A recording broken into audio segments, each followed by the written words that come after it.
یہ یقین آیا بھی تو تب جب عشق کا وائرس اسے گن کی طرح چاٹ چکا تھا۔ اب تک وہی ایک منظر اس کے عشق جاں کی خیز کی واحد سوگات تھا۔ نہ جانے کتنی بار وہ اپنی صاحبہ کی گلی میں مرثے یار کی طرح پھرتا رہا تھا، لیکن لگتا یہ تھا کہ دیدار کا اس نے پہلا اور آخری دیدار ایک ساتھ ہی کیا تھا۔ گویا وقت بھی سال ہی، دراصل اس کا وقت ہجر بھی تھا۔ پہلے بھی اس کا سینہ آتش دان ہوا کرتا تھا، اور اب تو اس میں عشق کے شعلے بھی شامل ہو گئے تھے۔ وہ بے بسی کی انتہا پر تھا، ہار کر بھی جس کا اعلان اسے منظور کب تھا۔ بات جب برداشت کی سرحدیں توڑنے اور گھٹن سانس کی تنابیں کھینچنے لگی تو اس سے دل بھر یاد آیا۔ اسے لگا اس کا یار کوئی نہ کوئی حل ضرور ڈھونڈ نکالے گا۔ کوئی 20-25 منٹ گزرے تھے کہ بارش کا زور ٹوٹ گیا۔ ہلکی ہلکی فوار اب بھی پڑ رہی تھی۔ اگلے 10 منٹ میں آسمان بالکل صاف ہو گیا۔ شاید زمین کا پیٹ بھر گیا تھا یا پھر بادلوں کا دامن خالی ہو گیا تھا۔ خنکی اچانک بڑھ سی گئی تھی۔ بھیگے کپڑے نچوڑ کر بھی اسے سکون نہیں ملا تھا، اور اب تو اس کے دانت بھی بجنے لگے تھے۔ مگر یہ تسلی ضرور تھی کہ پیشے قدمی کی راہ ہموار ہو رہی ہے۔ لیکن یہ سوچ کر اس کی امیدوں پر پانی پھر گیا کہ کچے راستے کیچڑ کا روپ دہاڑ چکے ہوں گے۔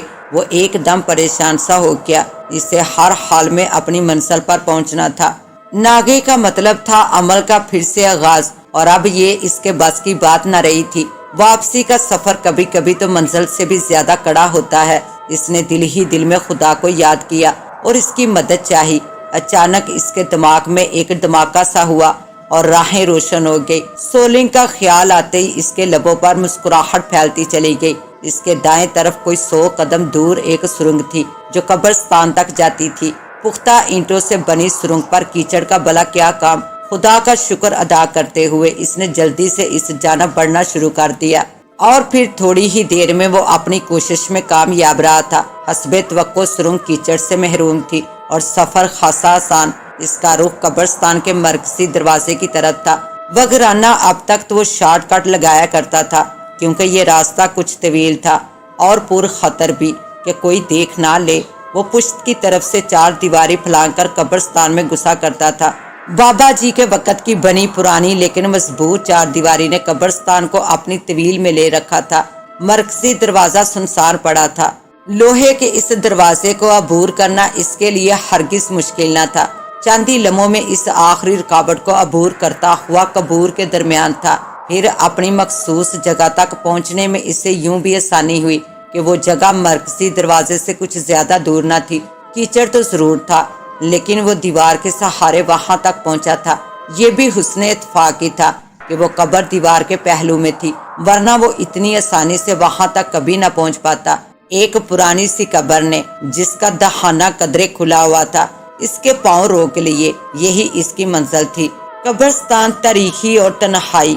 کوئی اور ہوتا تو خوف سے اس کی موت ہو چکی ہوتی، لیکن وہ بھی دلاور تھا۔ اس نے ٹارچ نکال کر آن کر لی تھی کہ اب خطرے کا کوئی امکان باقی نہ بچا تھا۔ دن کی روشنی میں بھی ایسی قبریں دم نکال دیا کرتی ہیں، لیکن وہ یوں بے خوفی میں اس قبر کے اندر اتر گیا جیسے کوئی دروازہ کھول کر اپنے گھر میں داخل ہوتا ہے۔ قبر کا دہانہ کچھ ایسے رخ پر تھا کہ بارش کا پانی براہ راست اندر نہیں جا سکتا تھا۔ روشنی کے ایک ہلکے سے دائرے نے البتہ یہ ضرور دکھا دیا کہ پانی نے اندر سے قبر کو نم آلودہ کر دیا ہے۔ اس نے ایک کونے میں چھپی پھٹ سن کی بوری اٹھا کر درمیان میں بچھا دی اور اپنی انگلی سے دائرہ لگانے لگا۔ مدھم سے نشانات اب بھی موجود تھے جن پر انگلی پھیر کر اس نے انہیں مزید نمایاں کر دیا۔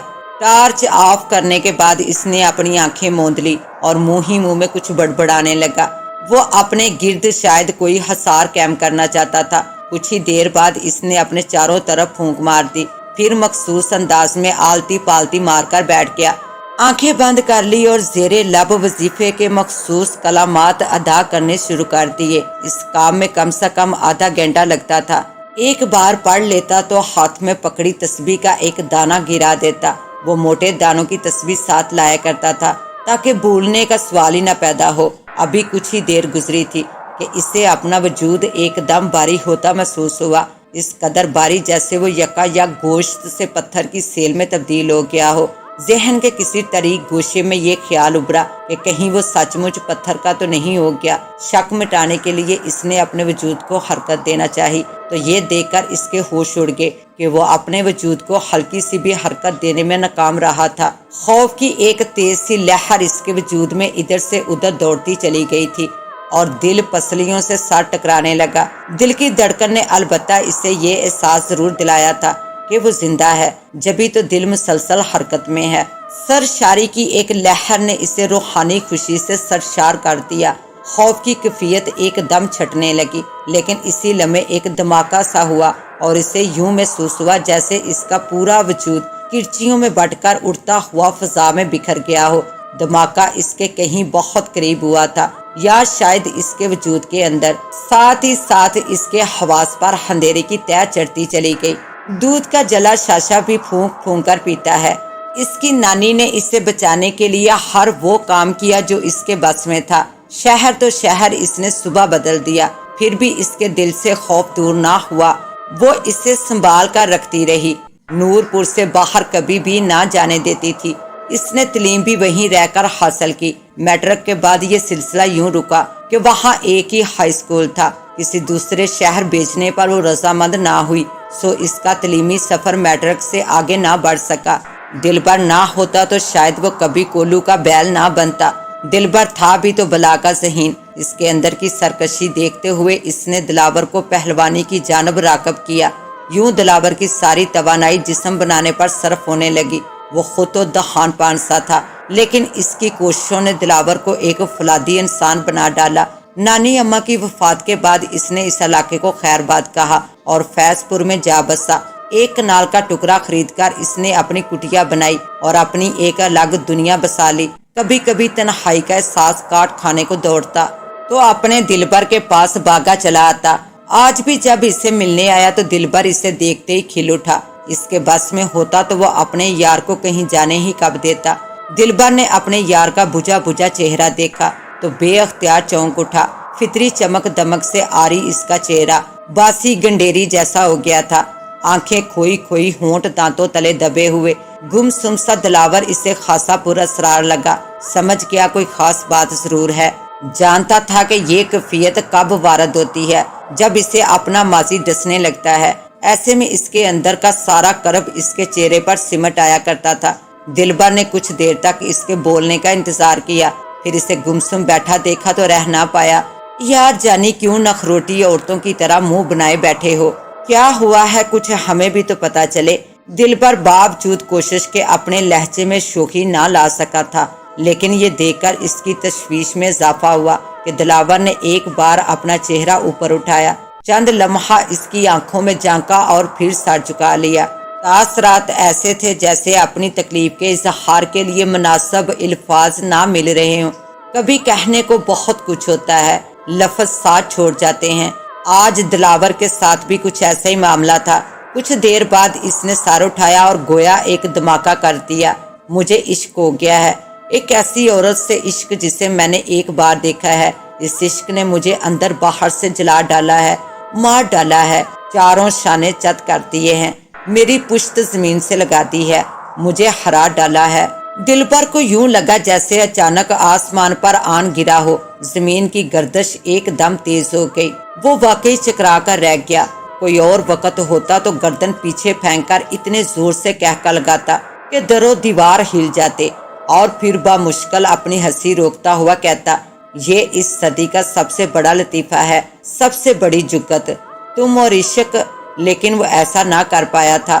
دلاور کے سارے دکھ درد اس کے چہرے پر جو لکھے تھے، وہ ویسے بھی کوئی اداکار تو نہ تھا کہ اپنے چہرے پر غلاف چڑھا کر اپنے تاثرات چھپا پاتا۔ اس کا چہرہ اس کے دل کا آئینہ تھا، جو اس کے باطن کا ہر راز ہر بار فاش کر دیا کرتا تھا۔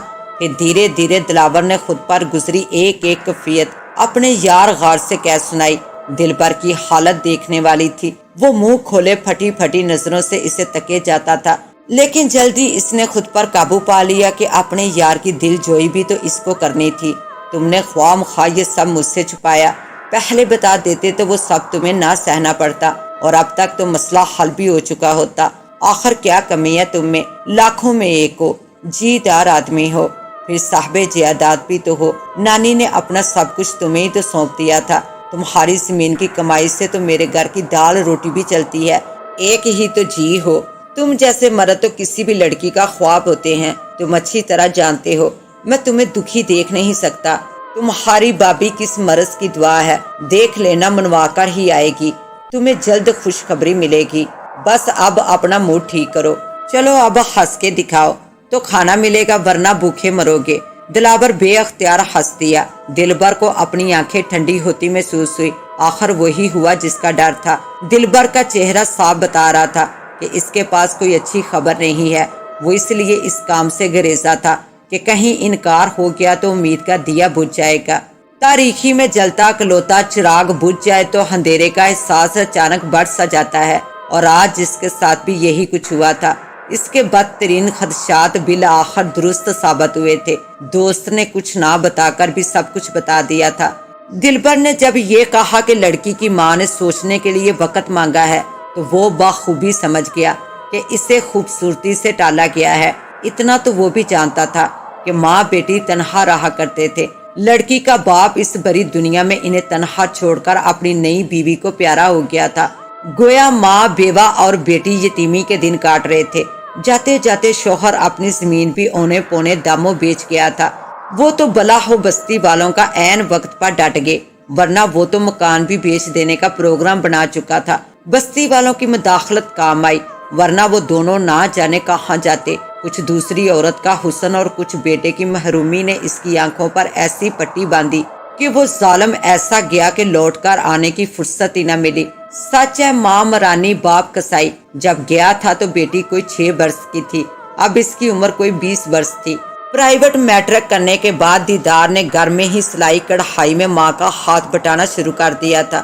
ماں کی کمر بھی دوہری ہو چلی تھی، سو اسے بھی کچھ سکون اور آرام نصیب ہوا تھا، اب تو بیٹی کے ہاتھ پیلے کرنے کی فکر کھائی جاتی تھی، لیکن حالت یہ تھی کہ نہ اسے کسی پر اعتبار تھا نہ لڑکی کو، دونوں ایک مرد کے ہاتھوں ڈسی تھی، ان کا بے اعتبار ہونا بنتا بھی تو تھا، کسی غیر مرد پر بھروسہ کرنا جس کا آگے پیچھے کوئی نہ ہو، ان کے لیے کوئی آسان کام ہرگز نہ تھا، دلاور یہ بات خوب جانتا تھا، اس حوالے سے اسے ماں بیٹی سے ہمدردی بھی تھی، وہ ان کے لیے بہت کچھ کرنے کا ارادہ بھی رکھتا تھا، لیکن اعتماد کا فرق اس کی راہ کی باہر دیوار تھا، دلبر نے اسے سوچوں میں غرق پایا تو اس مسئلے کا ایسا حل بتایا جو دلاور کو ہرگز منظور نہ تھا، لیکن پھر دوست کے حد درجہ اصرار اور پیار نے اس کے پاؤں میں بیڑیاں ڈال دی، اس نے حالات کے پیش نظر سمجھوتا کر لیا تھا، اس کے پاس اس کے سوا کوئی چارہ بھی تو نہیں تھا، دیدار کو کھو دینے کا تصور بھی اب تو اس کے لیے محال تھا،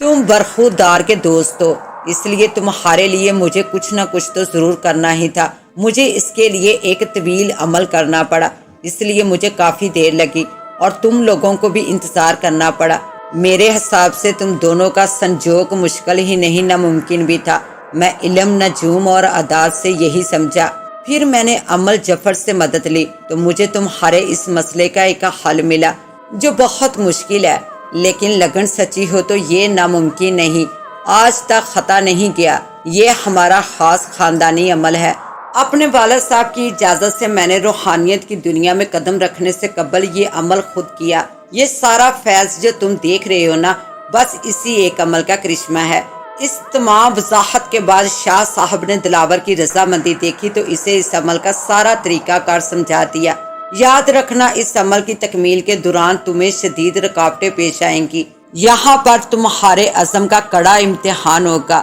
اگر کڑے میں موجود رہے اور اسے توڑ کر باہر نہ بھاگے تو کامیاب ہو جاؤ گے، باہر نکل آئے تو پھر جو ہوگا اسے بہت بھیانک کہا جا سکتا ہے، میں نے جو بتانا تھا بتا دیا، اب تم جانو تمہارا کام جانے، آخر میں ان کا لہجہ پر اسرار ہو گیا تھا، یہ سب کہہ کر شاہ صاحب اسے سوچوں کے گرداب میں گرا چھوڑ کر اپنے حجرے میں تشریف لے گئے، دلاور کو سچ مچ اپنی حالت پر افسوس بھی ہو رہا تھا اور حیرت بھی، کیا وہ وہی جیدار تھا جس سے ایک خدائی کانپتی تھی، اس کے عزم و ہمت کے آگے کسی کی جرت ہی کب تھی کہ ٹھہر پاتا، لیکن آج وہ خود کو کتنا بے بس پاتا تھا، اس کے پیار نے اسے اتنا مجبور کر ڈالا تھا کہ اس جیسا عملی انسان آج بے عملی کی راہوں پر گامزن تھا،